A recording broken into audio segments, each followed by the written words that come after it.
All right, everyone. Welcome to the last class in the series, Job Search Basics. Today we are talking about interview prep and a little bit about navigating the offer stage of the hiring process. We've gone through everything. I've recorded everything as we've gone, and the recordings are getting posted online, both on YouTube and my website, so you can review those recordings as soon as they're up, including today's.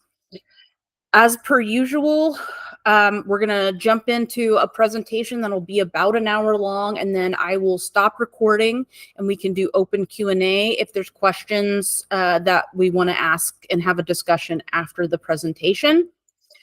I'm not going to go too much into rules because we should know them at this point. Keep yourself on mute unless you do have questions. And a reminder, questions are great. If it's very specific to what I'm talking about in the moment, feel free to interrupt me. I will not be offended. And reminder, we're respectful of others. And that means that we're going to keep the questions and the discussions on topic. And we really don't have time to go into any one person's specific case too much within class because there's several of us. So if we do have something really pressing, we can take it offline and deal with it either through a quick chat or through an email. So we'll keep today's discussion about interview preparation and offer stage stuff until we get to the point of Q&A where we open it up for all job search topics. Okay, so jumping right in, there are different kinds and varieties of interviews that you might encounter during your job search. A very common one is a phone screen that is typically done with a recruiter, but it could be a hiring manager.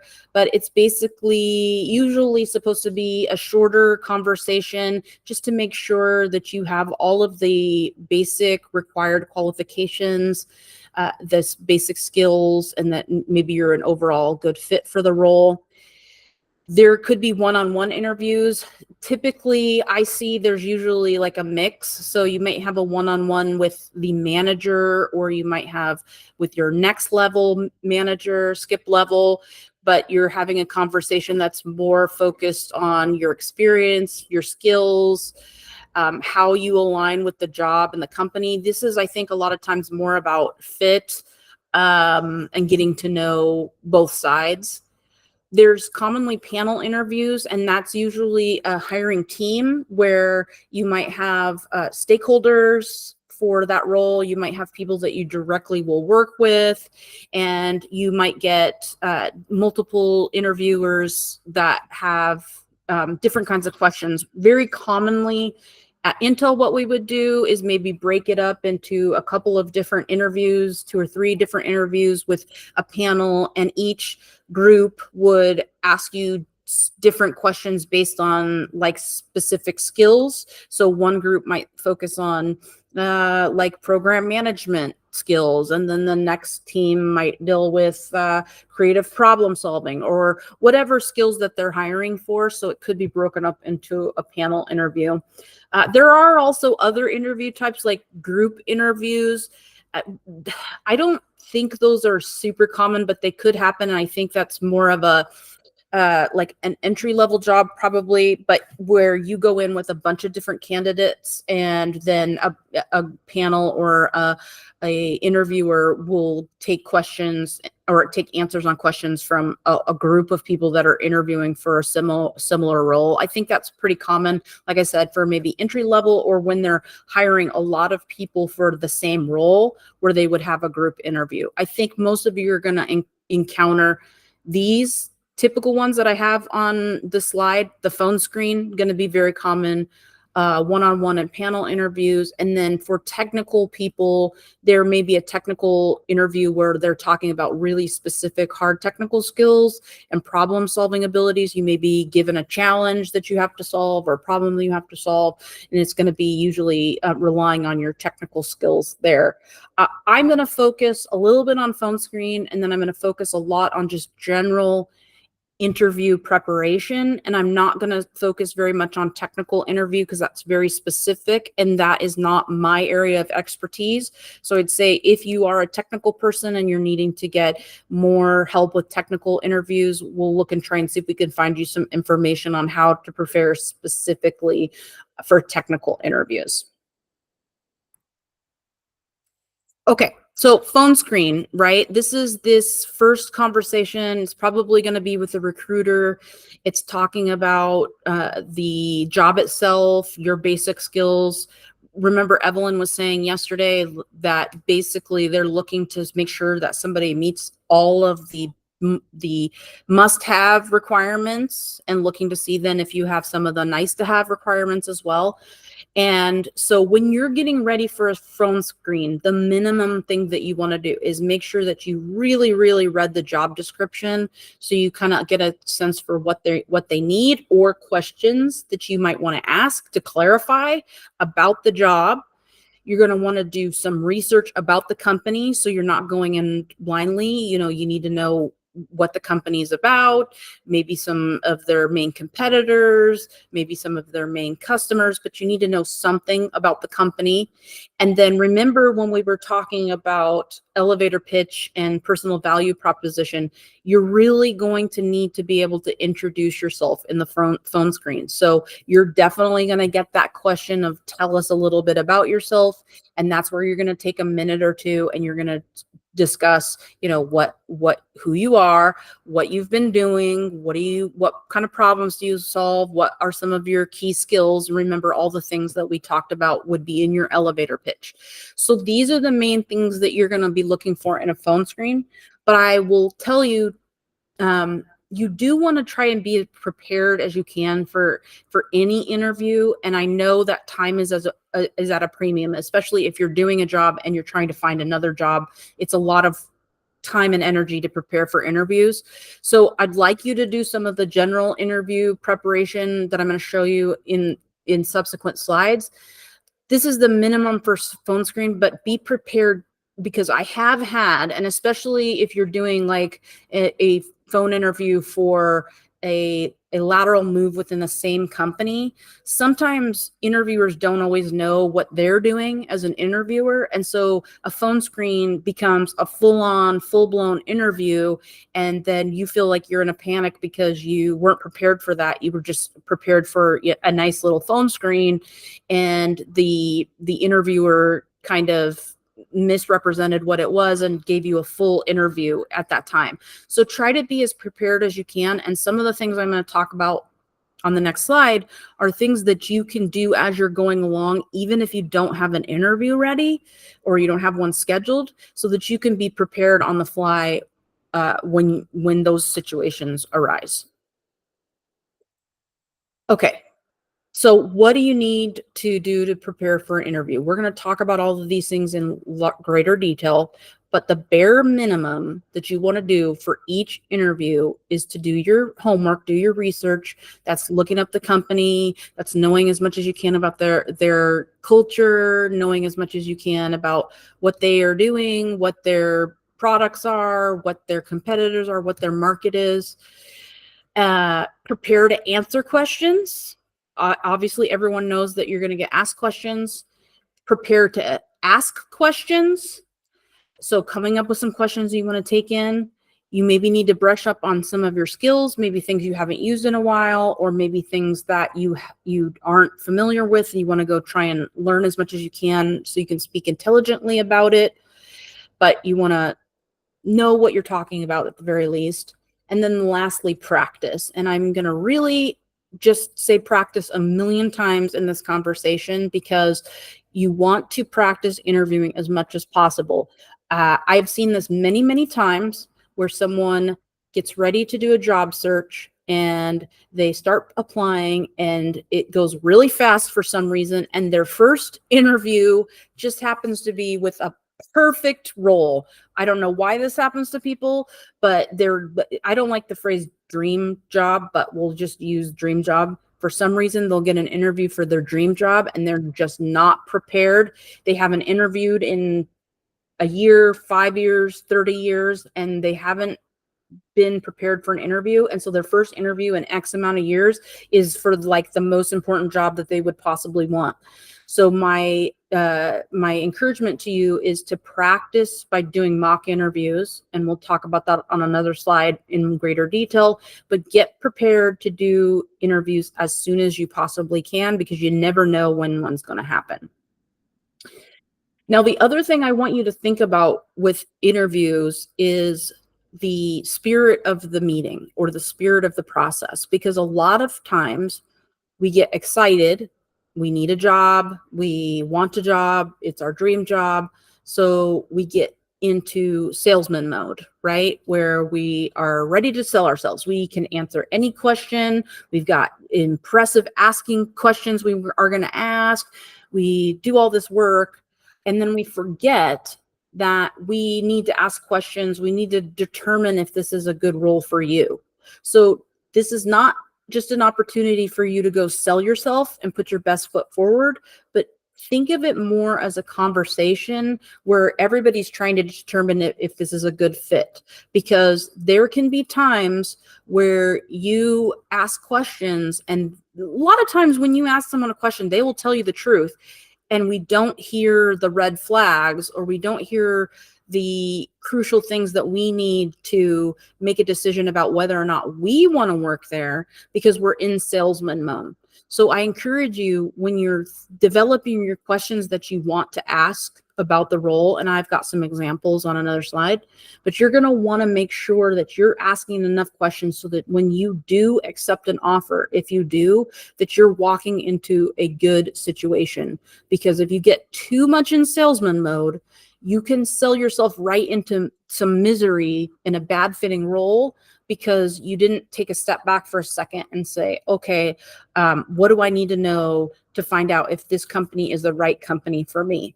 And I'm going to use the analogy, like if you were on a date with somebody and you got really excited about putting your best forward, and then all of a sudden you accepted a wedding proposal without asking that person any questions about themselves, it's probably not going to be a really great marriage or a great fit, because you didn't take the time to figure out what that other person had going on. So take the time to determine if it's a good role for you. And I understand the pressure that a lot of us are under to get a job. You have bills to pay, you have people to feed. It's really important and high stakes. It feels that, but you don't just want to accept any offer. You do want a good fitting role. You do want a good situation. And so it's really important that you remember that in interviews, that it's a two-way street. It's not just a one-way street. Okay, so now let's break down each of these topics a little bit more one by one. So what do I say? What do I mean when I say do research, do your homework? Go look at the company website. Go Google news about the company. Check them out on Glassdoor, the Muse. Find people on LinkedIn you can connect with. Get to know what players are in the field, who are the competitors, who are the customers. Maybe you can find out a little bit about their hiring practices. Glassdoor does a lot of that. People will review just companies that they even just interviewed at, so you can get a sense for what to expect, get to know what the culture is. Honestly, when I was considering working at Intel all those many years ago, I went and looked online. It was really important to me at the time that I worked for a company that had a good reputation and was doing good things in the world. I find it's important for me and my personal integrity that I only work in certain industries and not others, because I want my work to be net positive, that I'm actually contributing to something good in the world.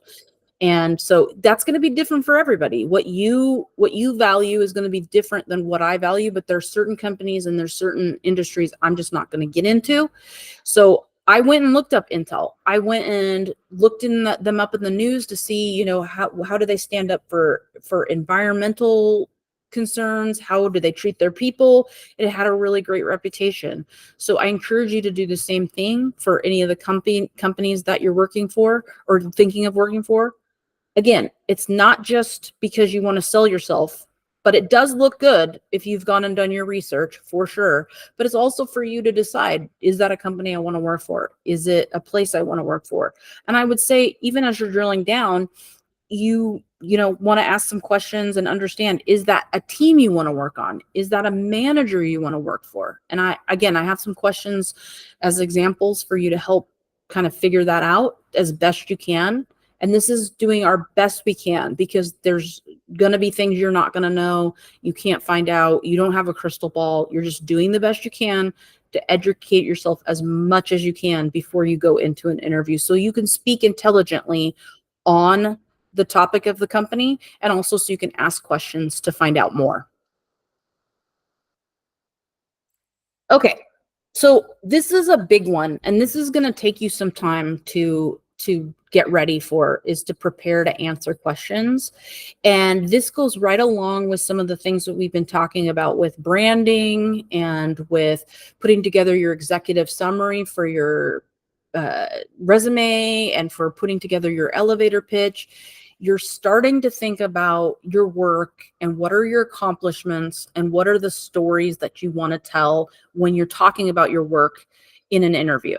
So now there are actual interviews and interview questions that are behavioral interview questions, right? So anytime you get an interview question where they say something like, hey, tell us a time where you dealt with a difficult person, or tell us about a situation in which you had to be detail oriented, or tell us about your biggest mistake at work. Anytime they're asking you for a question, they're prompting you for, prompting you for a story, then you're going to want to tell them a story, right? They're not just looking for a hypothetical. They're not just looking for a generic answer. They're wanting you to tell a specific story that demonstrates that you have the skills that they're specifically looking for. So lots of companies have this. Intel's a good example. They had an entire document that was broken down by different skills and a list of potential behavioral interview questions that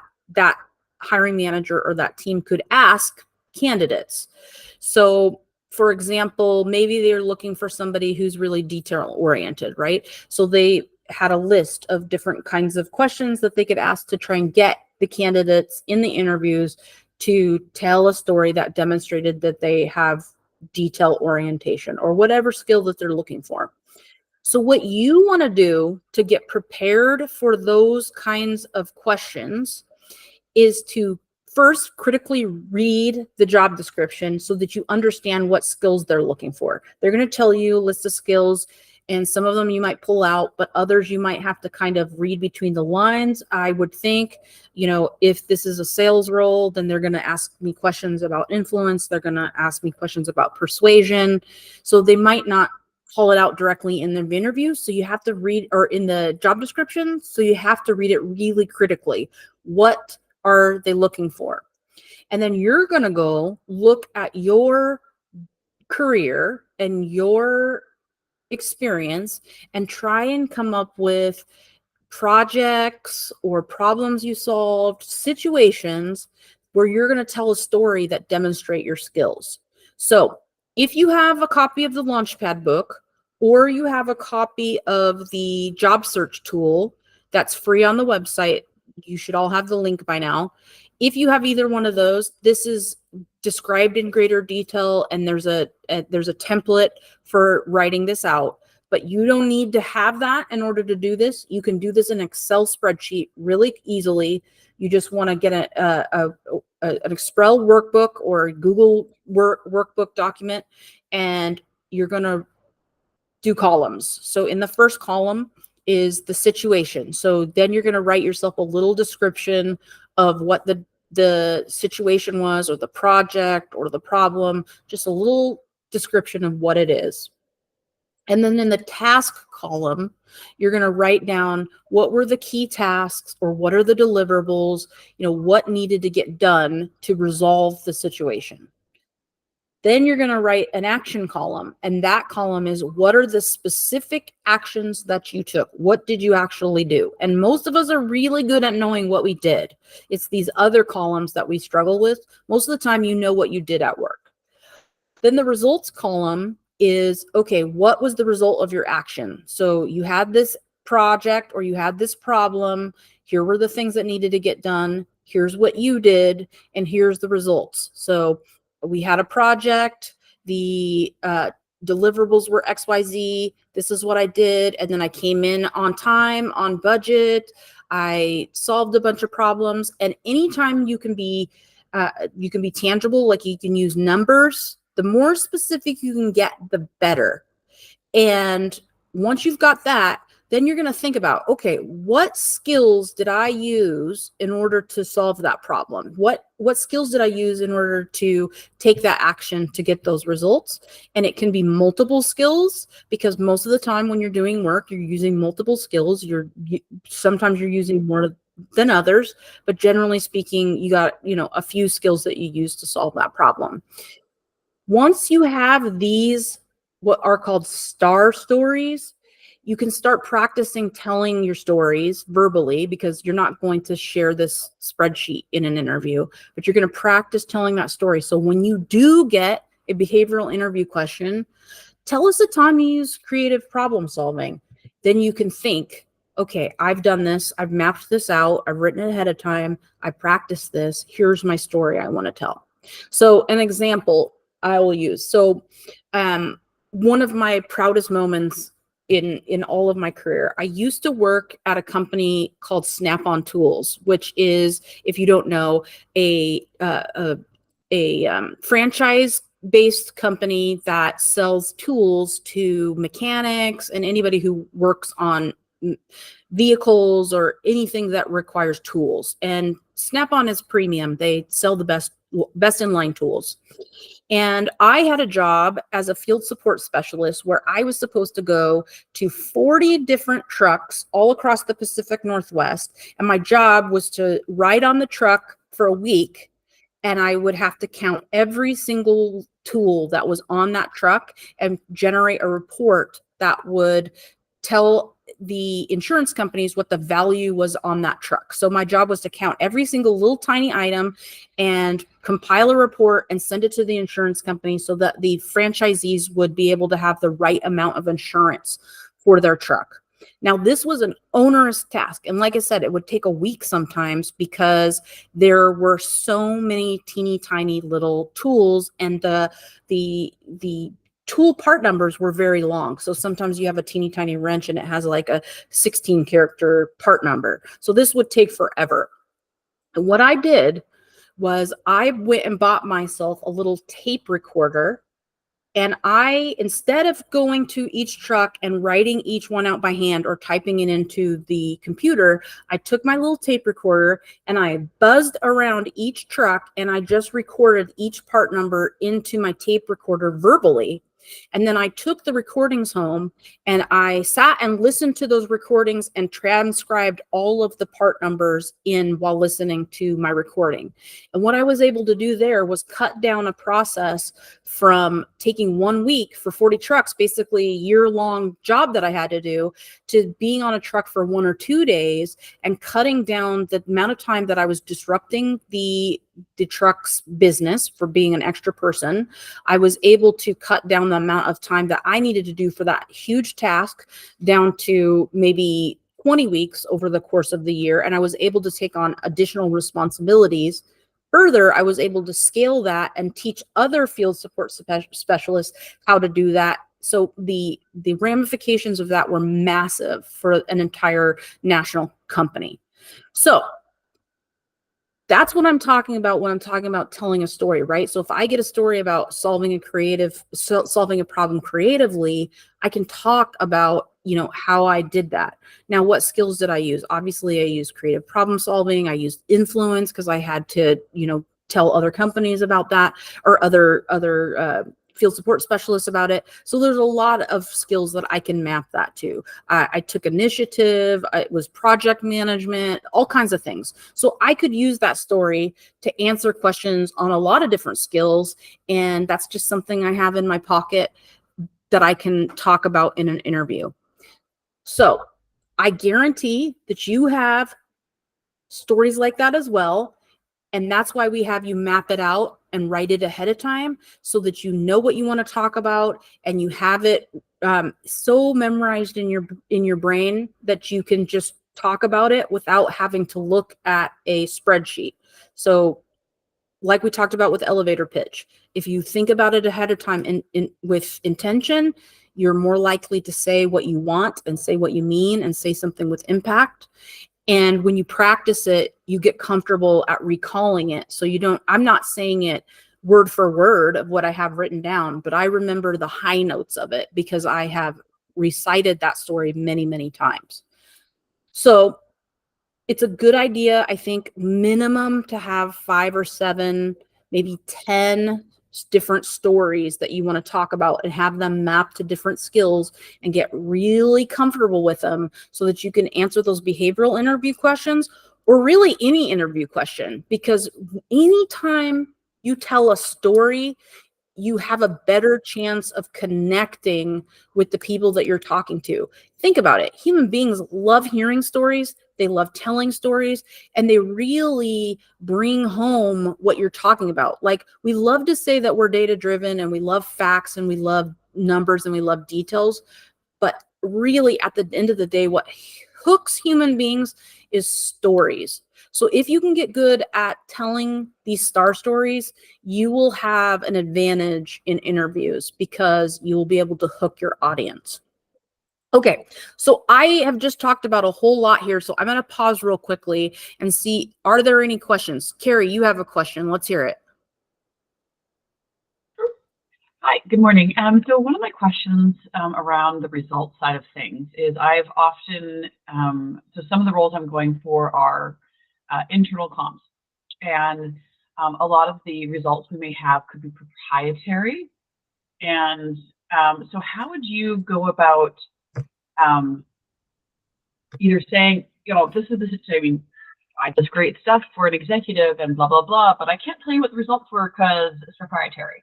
How would you suggest we talk about results, numbers, etc., that don't sound wishy-washy, like, oh, well, employees were, more trusted their VP, a little bit more. Like, what would you say here? Like, some things are easy to do, but even like within a marketing role, do we really want to say that we increased our viewership by this? I mean, something like, versus something that's publicly available. So yeah, so you are kind of walking a fine line there, and we talked about that yesterday in LinkedIn, right? And networking, we do have to be careful sometimes about what we share. So we do want to be careful there. So it's kind of a difficult challenge, Carrie. I understand where you're going with that for sure.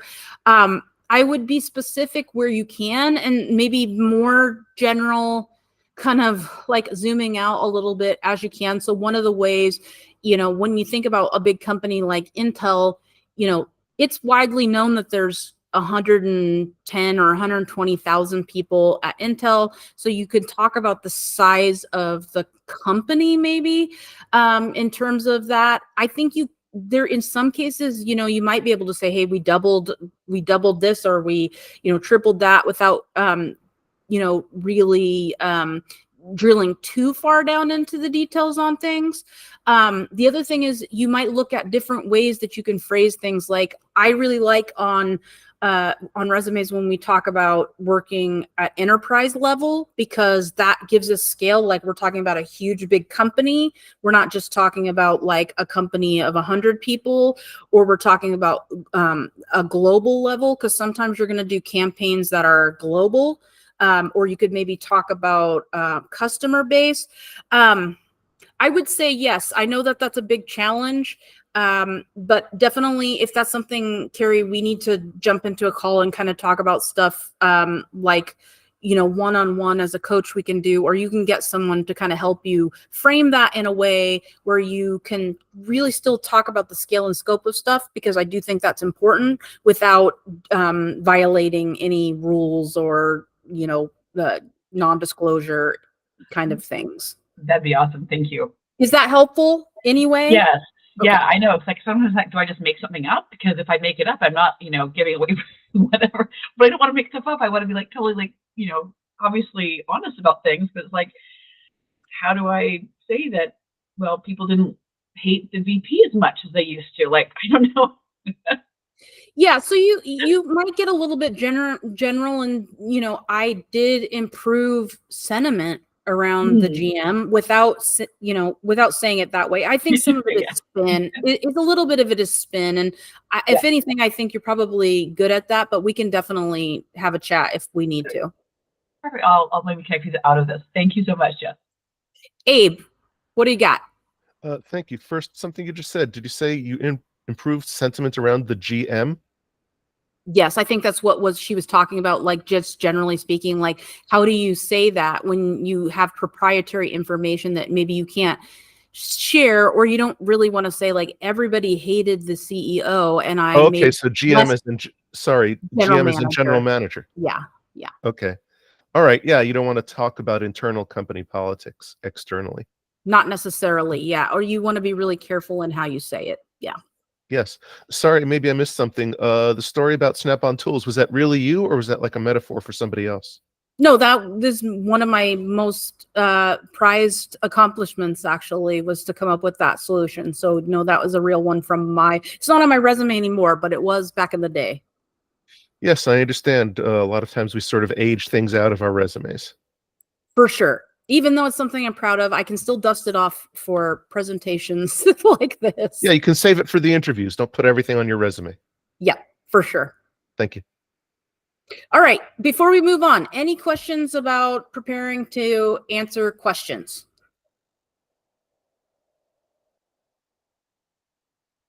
All righty. Moving along.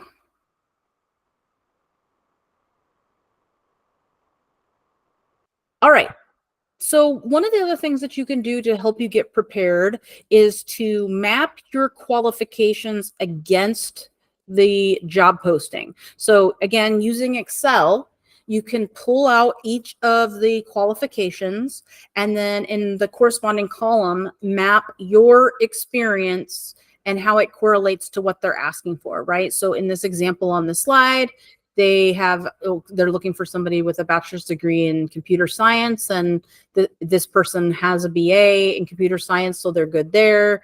The job posting's looking for 3 years of professional experience in software development, and this person has 5 years.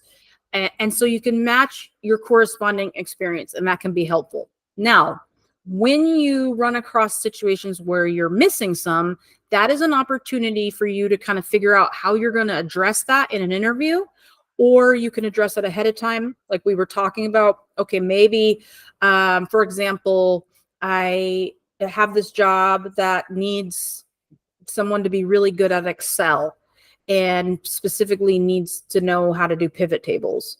And I don't know how to do that. So I go online and educate myself on Excel. Maybe I take a class, maybe I watch some YouTube videos on pivot tables. And then when you go into the interview, the question is, oh, Jess, tell us about your experience with Excel.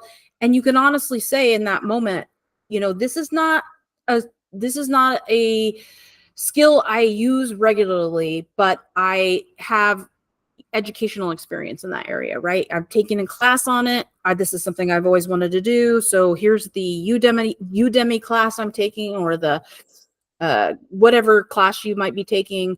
Or, you know, I have some background in how to do this, and I feel comfortable and confident that's something that I could do, or I can learn very quickly. And then you can have a discussion about, is that skill something that they need you to hit the ground running with, they really need you to have, like we were talking about, it's a hard requirement, or it's something that you can learn on the go? Because a lot of stuff actually can be learned in the job or on the go. Remember, we talked earlier about growth mindset, like you don't know it yet, but you can learn it. Those are the kinds of opportunities that don't just show up to the interview and say, hey, yeah, sorry, I don't know that. You think about, okay, I'm so invested in this opportunity that I actually went and tried to ramp myself up on it. I tried to learn on it, or I took a class, or I listened to a presentation, or I've been practicing. I created something using that tool, whatever it is that you can show up and show that you take initiative and you're willing to learn it on your own without waiting around to be taught it. And we also talked about this before. We're not looking for 100% match in most situations. And there's a lot of reasons why you wouldn't want a 100% match, because you might get bored. You might, you might be so good at it that it's taking you no time to do the work, and then you're sitting around, you have nothing else to do. And it's not good for you, honestly, to be overqualified for work. And so you're looking for something that's maybe more of got a little room to grow, a little room to breathe. And so when you're looking at stuff, is it 70%? Is it 80%? Some of the things that you need to learn or you're interested in learning, it's a development opportunity for you. And that's what you're really wanting to look for anyway. And not to, encourage bias or anything, but this does seem to be specifically something that women do a lot of, is that they go and look and they don't apply for something unless they're for sure 100% matched, that they're really qualified. They don't want to accept anything that they can't go in and prove that they're capable of doing 100%. So I encourage you, look for stuff that is exciting to you, that is a growth opportunity. It's a way for you to improve and advance your career through your work. You're not trying to go in and be 100% good at this right away. There is an expectation in most work that you're going to have some time to ramp up and some things that you're going to learn. So might as well make it an opportunity for you to grow your career. Okay, so we talked about getting ready to answer questions. Do not show up at an interview without questions that you want to ask. There are tons of places that you can find them. Hopefully, as you're looking through the job description, you're going to come up with questions. As you're doing your research, you're going to come up with questions. But at the very least, you can very easily Google questions to ask in interviews. I've got questions here. There's questions in the book that I provide. At this point, we know how to Google ChatGPT, ask questions, and I would say really this 5 to 7 is on the low end. I would maybe have a couple extra, just because some of your questions might get answered in the interview anyway as you're having a natural conversation. And there's nothing to prevent you from asking additional questions as they come up in the interview too. But here's a couple of flavors of questions. One is, what do you want to know? So a couple of really good ones that I like are, what are the top challenges for this role in the first year? You can ask that. You can write down what the answers are. What are the things that are going to be challenging for this person in the first year? You can even, maybe phrase it, or what are the top 3 challenges for the role in this year? And what you can do, sneaky sneaks, is you can write down their answers. And then when you go write your thank you email or your thank you note, you could say, these are the top challenges you identified in the interview, and here's 3 ways that I think that I can knock it out of the park. Here's 3 ways that I can deal with these challenges, or here's examples of when I dealt with something similar. But it shows that you are actively listening, that you're bringing those skills to rise to those challenges. So that could be a very powerful question that you ask in an interview. What does a top performer look like, right? You're getting a sense for what is somebody not only who meets the requirements, but what is somebody who's just really killing it in this job look like? What is their behavior? Now, this next question is not for everyone, but I do think it's a powerful question, and it is there anything that concerns you about my background being a good fit for this role? Now, this might be a question you ask near the end of the interview, after you've had a little conversation, you have a little understanding. But what that question does is it forces the interviewer to look at your qualifications, to kind of think about what they think about you in that moment, and they may come back with something. So they might come back, well, to be honest, I'm a little concerned that maybe you don't have all of the experience. We were kind of hoping for somebody with 5 years of experience and you only have 2, or whatever they might come back with. The challenge with this question is that you do need to be able to pivot really quickly. So if they do have a concern, you need to be able to address it right then and there. So you kind of maybe have to anticipate what they might be concerned with. So for example, they don't think you have enough experience, or a one that happens a lot I've heard recently with clients is someone thinks you're too overqualified. I've heard of them actually saying that in the interview. Well, our concern is that you're overqualified for this role. So what would you say if someone comes up with that? So you have to be able to think on your feet pretty quickly, and you have to be able to emotionally handle that question without getting reactive or defensive, right? That they might come back with something that catches you off guard, and you have to be able to exercise emotional regulation and control and be able to come up with an answer. So if you're feeling uncomfortable with that question, or you don't think you can handle that, there's too much emotional arousal in an interview, or you don't think you can pivot quickly enough, I wouldn't ask it. But I do think it has value in the moment for people who really can manage the potential answers for that, for you to nip it in the bud in the moment. So for example, if they say you're overqualified, if you're able to say, okay, well, I thought you might come up with a question around that, but the truth is that anybody who is managing their career actively would be looking for other opportunities. And so is it really so much of a concern that I would be? There are ways to handle certain things. So you have to be proactive in knowing what they might be concerned about as much as you can, so that you maybe have something in your pocket for that. But again, I wouldn't ask that question unless you are really prepared to field the answer. And then being completely honest, I've had somebody else with some counterpoints on why they don't like it being around that. They're concerned that you want to be able to leave the interview on a positive note. And the concern being, hey, if I ask this question at the end of an interview, am I leaving the interview on a negative tone because I've asked them to identify something negative about me right before we leave? I think that could be a valid concern, but I tend to be a little bit bolder in my communication style. And so I like that question. It's something that I would probably ask in a question or in an interview. But again, I like it. There's pluses for it. There's definitely some minuses to it, but I'm going to put it there as one that is a potential question that you might want to ask. Always, if they don't tell you, ask what the next steps in the interview process are, or when they can expect to hear from you. Don't just leave the interview, hey, everything went great, and then go back home and wonder when they're going to call you or when they're going to get back to you. Try and ask them, hey, where do we go from here? Or when can I expect to hear from you? Oh, you're going to try and make a decision by next Friday. That's great. Write it down so you don't forget. And then that gives you a couple things. One, you can relax for a minute because they're probably not going to make a decision for a while. They've got more candidates that they want to interview, or they need to talk amongst themselves. But you can say, okay, we're done. I'm going to go decompress. I'm going to relax for a minute. The other thing is you can go then, okay, I was supposed to hear from them on Friday and I didn't. Now it's Monday. I can very comfortably send a follow-up email.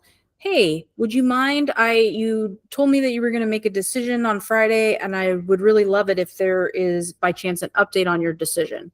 You can follow up without having to get in your head and play mind games with yourself about, should I send a follow-up? Should I not? Do they hate me? Do they love me? I don't really know. I don't know how many clients had a conversation with, oh, I haven't heard from them in 2 weeks. They must hate me. They must have not wanted to move forward with me. And I asked, well, have you followed up? When did they say that they were going to make a decision? And the person doesn't know.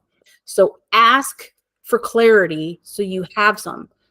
I will also say sometimes things take longer than they originally planned for them to do. That's very common in job search and hiring process, where they think they're going to hire within 30 days and they have trouble with approvals, or they have trouble with scheduling interviews or their follow-up meetings, and the decision-making process takes longer. That's just something that you're going to, as a candidate, come to expect, I hope, that things can take a little bit longer. So you're going to have to be a little bit patient. That sometimes companies take a little bit longer to make their decision than they think. It's a lot of times you can kind of think of it as being like planning fallacy, right? You think something's going to take a certain amount of time, but it's really going to take you longer.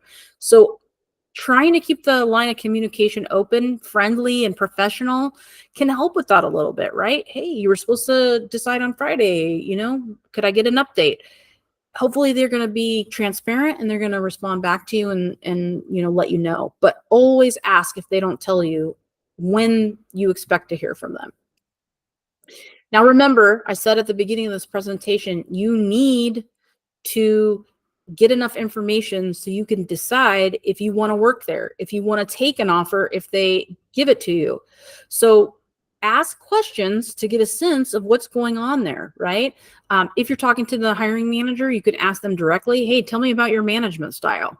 If you're talking to a panel, you can say, this person that I'm going to report to, what is their management style, and get a sense for what they say. I've been in an interview where I asked the panel, what is the style of this manager? And everybody on the panel said, this is the best manager I've ever worked for, ever. They were ringing endorsement. Now, if you get like, and you get like kind of weird or iffy answers, pay attention, actively listen to what they're saying. But I mean, sometimes you can get really great responses and you get a really good sense of what's going on there. I had another client once, went into an interview, and she came back. We were debriefing after, and she said, I asked the manager this, and the manager told me the following.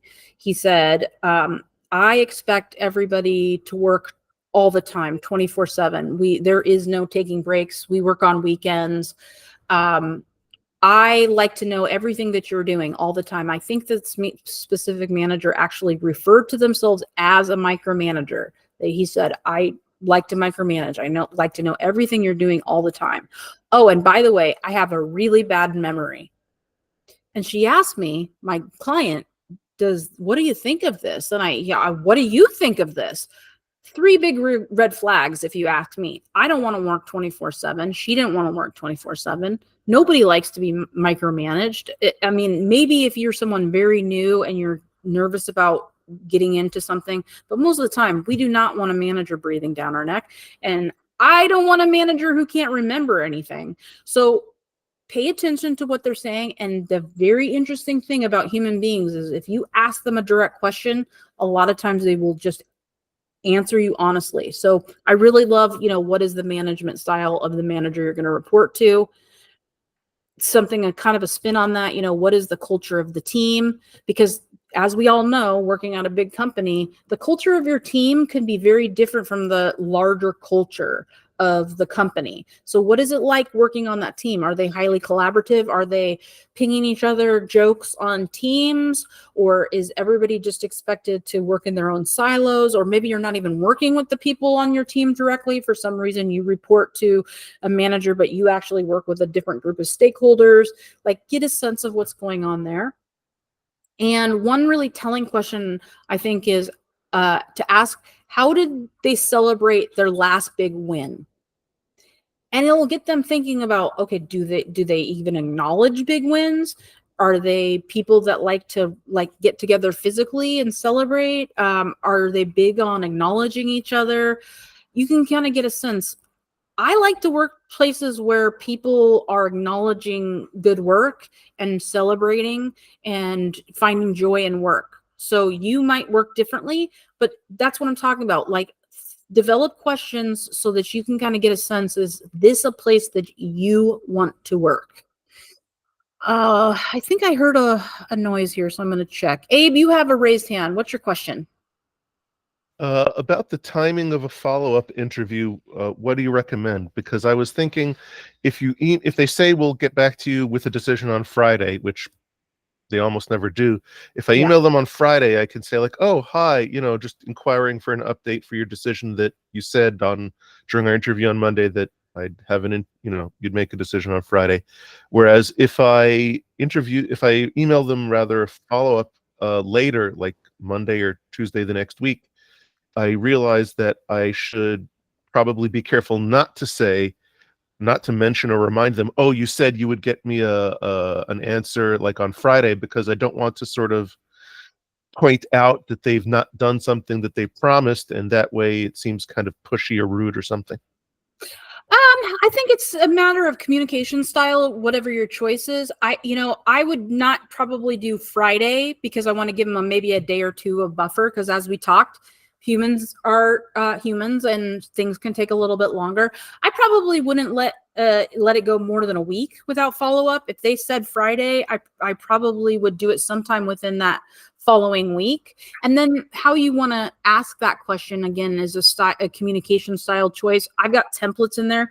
I actually, again, I don't think it's too aggressive to say, hey, I think when we were talking, you were going to make a decision on Friday, and I would just love it to know if there was an update. But that's a style choice. So if you want to pick wording, again, we can find templates anywhere. We can find ChatGPT to put up something for us together. And like I said, in Launchpad workbook, there's examples. But you pick something that's your style. But I personally wouldn't let it go more than a week, because it's going to start driving you crazy, especially if you thought it went really well and you're like, I think this went really good, and I'm thinking I'm going to get an offer here. You start to not hear anything. It starts to get in your head, and you're like, oh, maybe I didn't read that right. And it is hard to read sometimes. So, I would say that if they say Friday, that I would do it before the next Friday. So I would probably, if it was me, do it sometime between like Tuesday and Thursday of the following week. I would give them like somewhere between 5 and 6 days. That's my choice. Whatever I think you feel comfortable with in terms of the uncertainty, kind of guides that. But I really wouldn't let it go 2 weeks, because you're also showing and reminding of interest too, right? Hey, I do want this job. And sometimes people start to wonder if you really want it. And I think sometimes the person that wants it the most has a leg up in expressing that they really want it. Yeah, thank Is you. that helpful? And maybe a way to address like not being too aggressive is to sort of give them an out, as you said it in an earlier class. And I say, like, I write it, we phrase it as something like, if I remember correctly, I was told that there would be a decision on Friday. That way they don't have to feel like, oh, this guy's pushing me, this person is pushing me for something I didn't do that I promised. Sort of give them an out. Yeah. Or, hey, I think you were going to make a decision on Friday. Something along those lines of, find a wording that is comfortable for you. I do want to insert one little note about that, though. An anecdote around being assertive. Once, when I was way back at the beginning of my career at Intel, I had somebody who was really trying to help me land a new job at Intel. And I was very appreciative of all the support she was giving me. But at one point in our conversation, she goes, do you even want this job? And I really wanted it. So that was really an eye opener for me of like making sure that you let people know that you actually are eager and enthusiastic about something. And the other thing is, I had a colleague in the last couple of years who was making a transition from one company to another. And she really was what I felt a little bit almost uncomfortably aggressive in pursuing a role. And she ended up getting the job. She really wanted it. And so I do think from seeing some of these, it might be helpful to you to push yourself to be a little bit more assertive than feels comfortable, to kind of put yourself in a little bit of discomfort, because discomfort doesn't necessarily mean you're doing something wrong, but it may be what you need to pursue a role just a little bit more and I say assertive, not aggressive, assertively, so that people know that you want it and you're demonstrating that you have enthusiasm for something, because I do think that can make a difference. Maria, I've been talking a lot, but you had your hand up. What is your question? Well, I sort of answered my own question in the meantime, but I do have a story. It's super quick. That reinforces this whole point about do you really want the job? I interviewed for a job. It was internal at Intel, right? So it's a little easier, but I interviewed for a job that was actually a change for me, like a role change. And because I had been looking at making that change for a while, and because I also knew both the direct manager and the next level manager and respected them, I said something like, this is my dream job in an interview. And it was very natural. It wasn't like, calculated or whatever. And they later told me they hired me because I said that. Because I was not the most qualified candidate. I love it. And I think that shows, when you have excitement, when you have passion for something, what we know is that you're going to show up every day real excited about that, right? Because you really, really want it, and you're going to have that energy. You're going to probably have a really long runway of energy for it as well. So I do think it matters. Thank you for sharing that, Maria, because I think these stories do help to remind people it's okay to acknowledge, hey, I want this. This is my dream job. I never wanted anything more, like just a little bit. And to your point, you're being genuine, you're being authentic because you really do want it. And, showing that card a little bit, I think can be a big help. All right. Let's see where we're at here. We need to find our deck. Moving along. Okay, so I'm not going to talk about technical skills in great detail, but I've already kind of told you that story. If you don't know a tool or you don't know something, you haven't used it very specifically, directly, doesn't mean that you're necessarily out of the running. If it's something that you haven't used in a while, but you learned it in school, go review it, brush up on it, make sure that you can at least speak intelligently about the subject. There's all kinds of learning available, free and paid.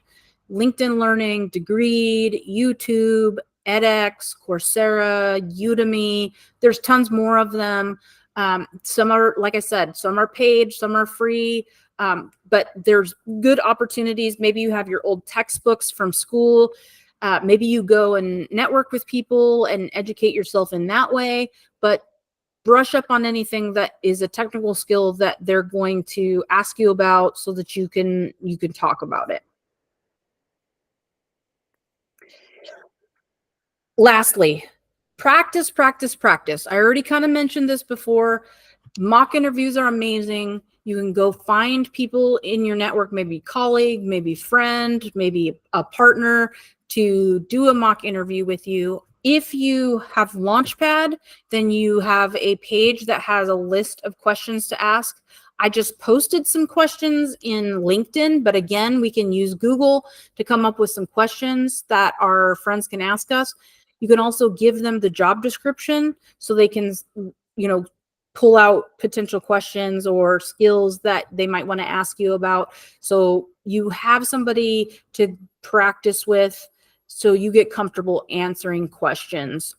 They can also maybe give you some feedback to help you kind of polish yourself up. The more comfortable you get answering questions and telling those star stories, the more relaxed you'll be in an interview and more likely to perform well because you're not a nervous wreck about interviews. This is especially true if you haven't done one in a while or you have performance anxiety. Sometimes people have performance anxiety specifically around interviews, but the more times you do a practice interview, a mock interview, the less likely you're going to have anxiety in the moment. You can record yourself. So if you grab a friend, record the session. So not only can they give you feedback, but you can go back and watch it yourself. You can see what you look like. You can see what you sound like. I go and listen to all these presentations later after I provide them to you so I can see how I performed. I think it's a really great way for you to get a sense for what you look like, because it might be better than you think. Or maybe you're doing lots of ums, maybe you're rambling on. And I've got it in red here, and I had it on another slide. The number one mistake people make in interviews is rambling and talking too much. So when you get clear, crisp, and concise with your star stories and you practice, you can get to the point. The other thing is very common with human beings. We tend to fill space because we get uncomfortable with silence. So get comfortable in your practice by telling your star story and then stop talking and let the other person pause and ask the next question or respond to you in some way. But get comfortable with telling your story and get comfortable with quiet time, with silence by practicing. Remember, clear, crisp, and concise. I must have said that at least 20 times in the last 2 weeks. So hopefully that's drummed into you at this point, that when you're talking to people, be clear, crisp, and concise. Provide real and specific examples. We talked about that in star stories. You want to tell the truth. You want to be as specific as is practicable. And you want to tell stories that show your results. Now, sometimes it happens that you get in an interview and you get asked a question and you don't have an example and you can't think of anything off the top of your head. So there's a couple things you can do. One, pause. Make sure you understand what they're asking you for. So, for example, if they say something like, hey, Jess, tell us a time when you dealt with a difficult customer. They may be asking me about customer service. They might be asking me about conflict resolution, but try and figure out what they're asking you about.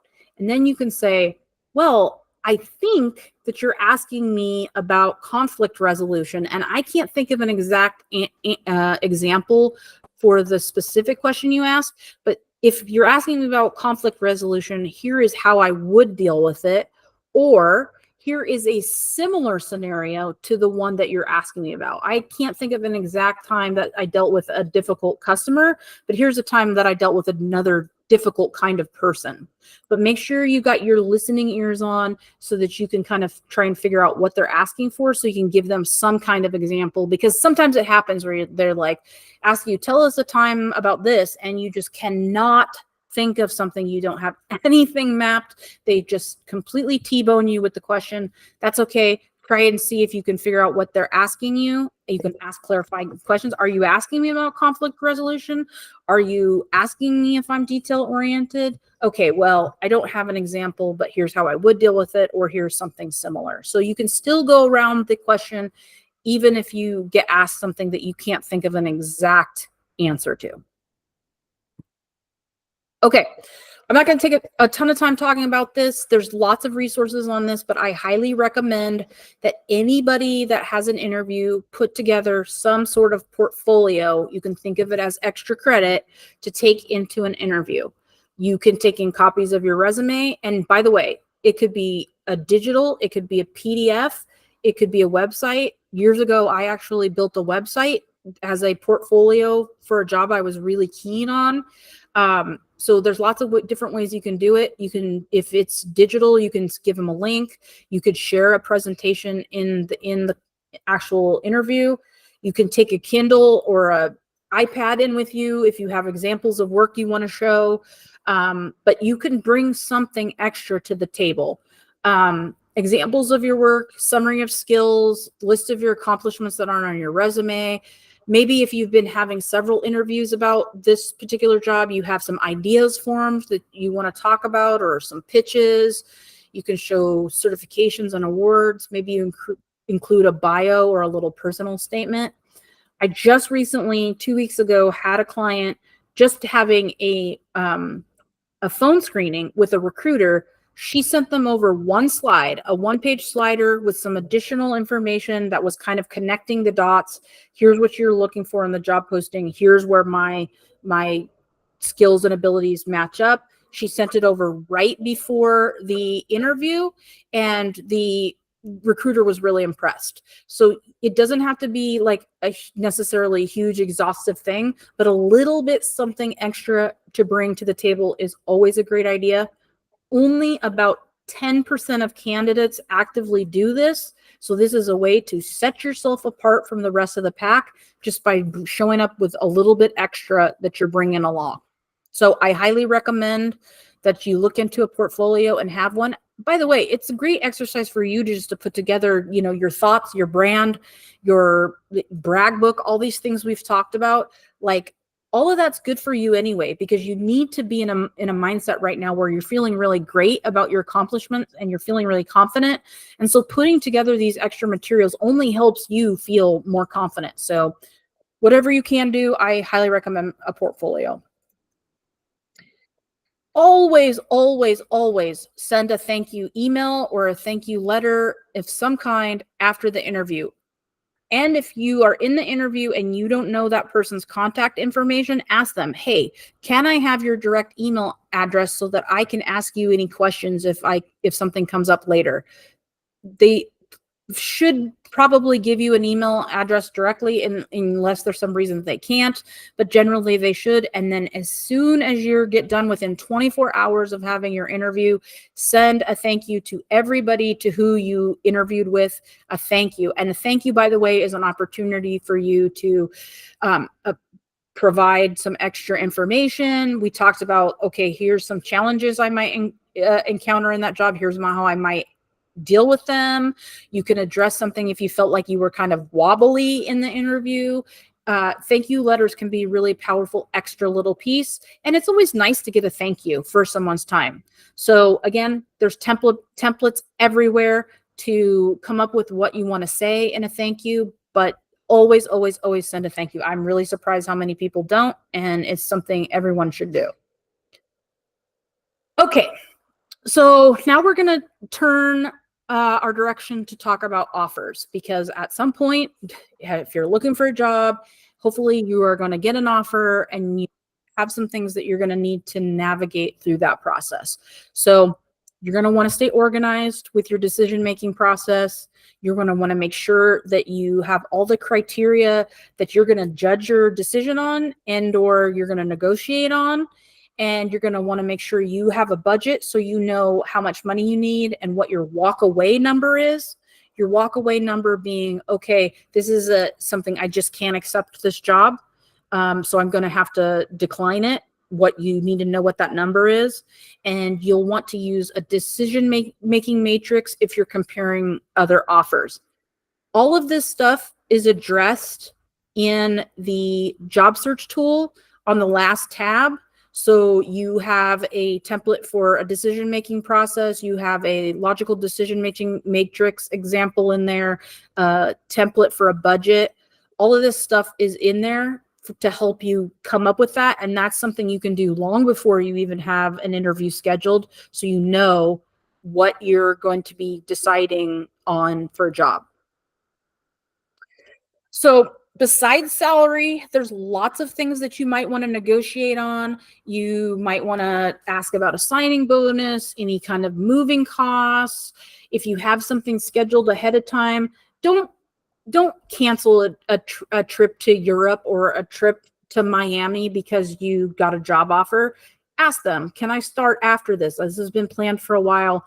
We've invested in this as a family. Can I start on an X date instead? You can negotiate on title. I would say you can even necessarily negotiate on responsibilities and projects. An example of that is if somebody perchance comes to you and they say, hey, we think you're overqualified, before you just accept that as a no, is there more work they could pull in from somewhere? Is there additional responsibilities that could be added? Is this a new role so we could kind of play with the responsibilities? If there's something on there that you really want to do on that team, can you get opportunities to do that?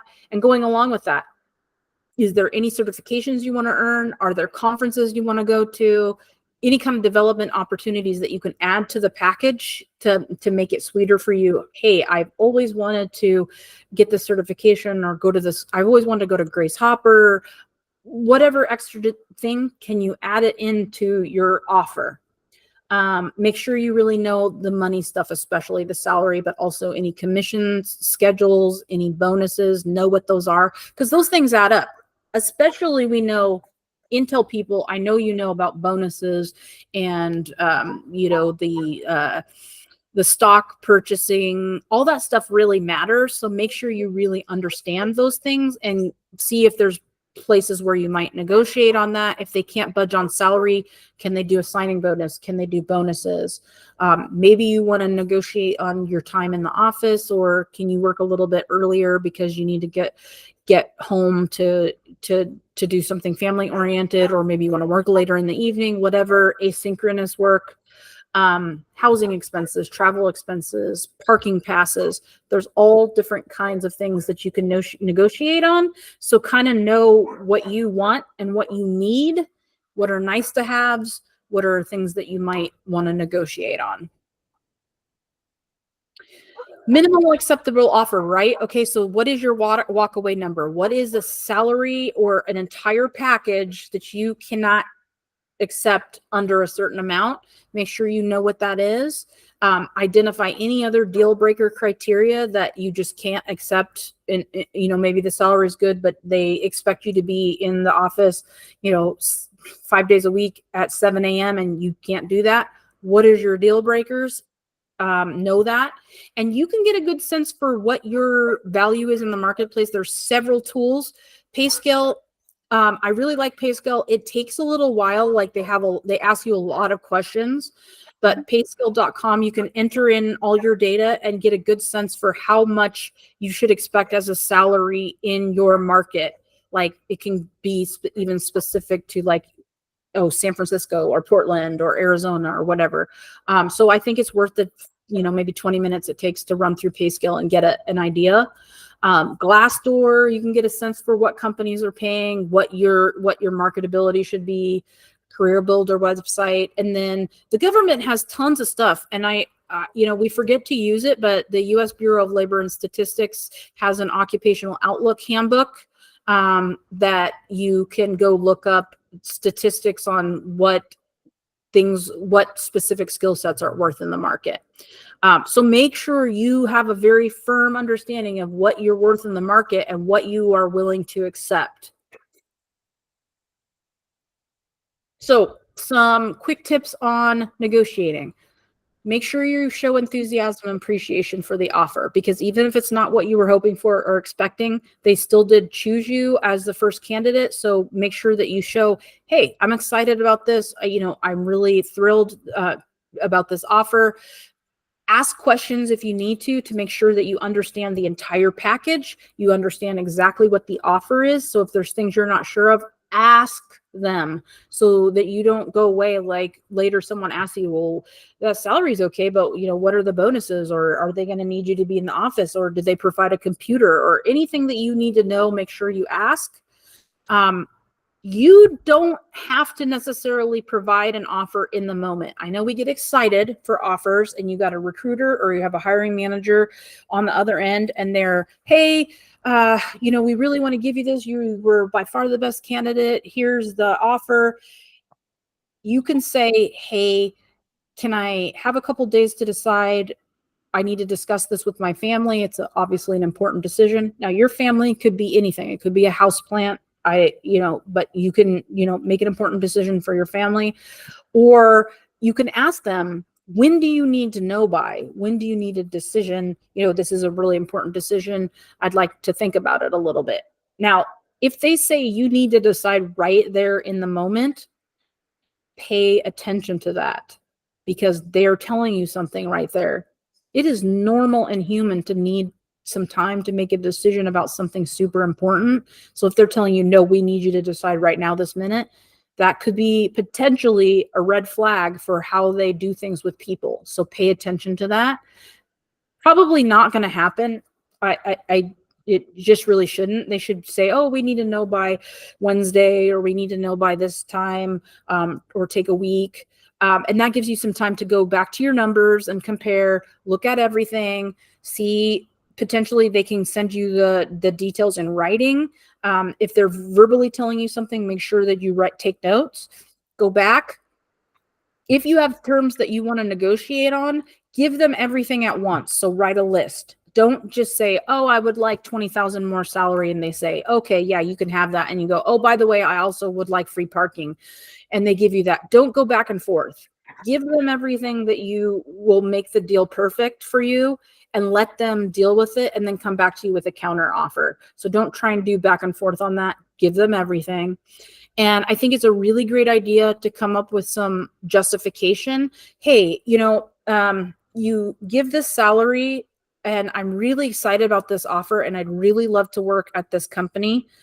You guys all know how much I've wanted to work at Tony Chocolonely's for years, but the salary I think might be a little less given the market.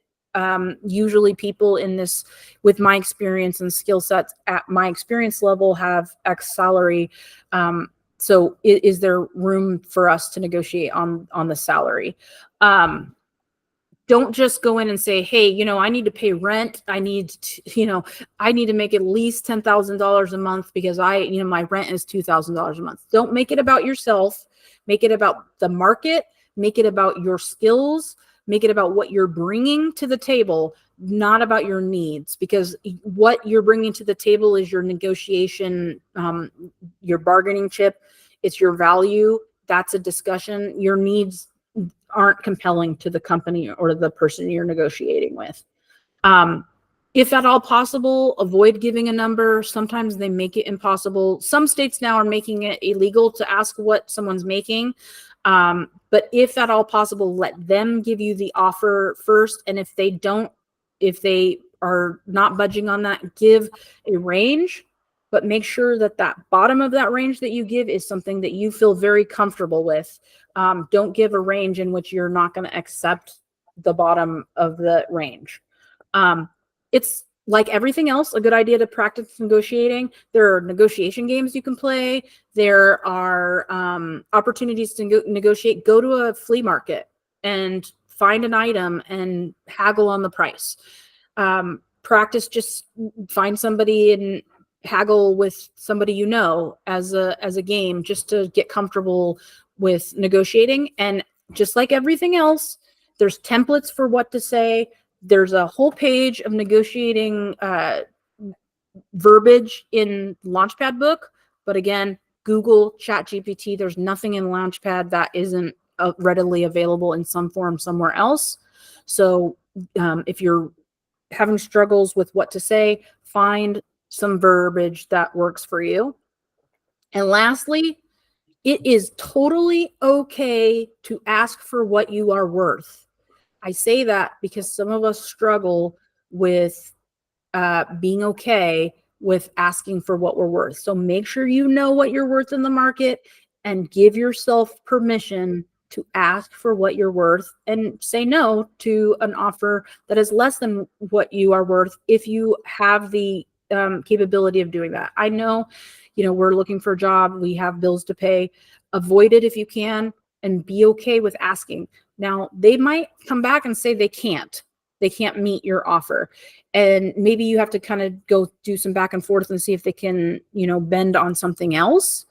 But if they can't meet your offer, then you're going to have to decide at that point whether you can take the job as is, or if you're going to pass on it and, pursue other opportunities. But make sure you take some time to really think about the decision and be okay with asking for what you're worth and accepting your decision when you make it. Okay. Last point of discussion is around comparing offers. This actually happens quite a lot, and people are surprised when it happens, but either you'll get two offers at the same time and you have to try and decide between the two, or what most commonly happens, I see, is you go on interviews for a couple different jobs and you have one that you really decide you really like a lot and you're waiting to hear back, and you'll get an offer for your runner-up or another job that you just don't quite love as well as the one you got that you've been waiting for. So what you can do is a logical decision matrix where you compare the two jobs, you score them based on criteria that you're looking for, and then calculate the score and see which one is the option that you should take. Again, in Launchpad or in the job search tool, there is a template for doing this, scoring each one of them and trying, measure and judge and see which one will be the one you should take. Now, if you get a score and you're like, okay, great, that's the one I should take, then you can feel confident and say, okay, that it matches up with all my criteria. It's a clear case. This is what I should take. Great. But if you calculate everything up and you don't get the results you like, you're like, ugh, I don't feel good about this, then explore that a little bit more. What maybe did you miss in the criteria, or what is your gut? Do a little journal writing of why you think you want the other one.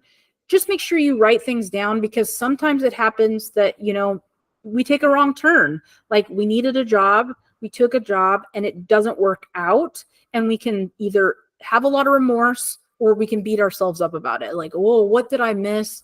Where did I go wrong? Oh, I never should have taken this job. I didn't see the signs. You can go back and you have receipts. You can say, this is what I judged it on. This is the information I had at the time. So I made the decision that in the moment was the right one for me. I think that's the best you can do. And logical decision-making matrix has been shown over and over again to be a very good way of making decisions, thinking out all the options, making a clear weighing of all of the criteria so that you make the best decision for yourself and you're not just relying on your gut. You should listen to your gut, but you shouldn't just rely on that solely and make impulsive decisions without really writing everything down. So I encourage you, write down your decision-making process just in case, and pick it up later if you need to. Okay. Last but not least, make sure in your plan, and I've talked about plan over and over and over again, make sure you think about a way that you're going to celebrate when you finally get that offer. It could be big or it could be small, but just think about something that you're going to do to reward yourself. You've gone through a huge, long, onerous process to get to an offer, and it deserves some sort of celebration. So make sure you make that a part of your job search plan, and then go ahead and celebrate in some way. It could be very small, or it could be very nice fancy dinner, whatever is your style, but make sure you incorporate how you're going to celebrate in your offer, or in your job search plan. Okay, so with that, I am going to stop the recording, open it up for Q&A.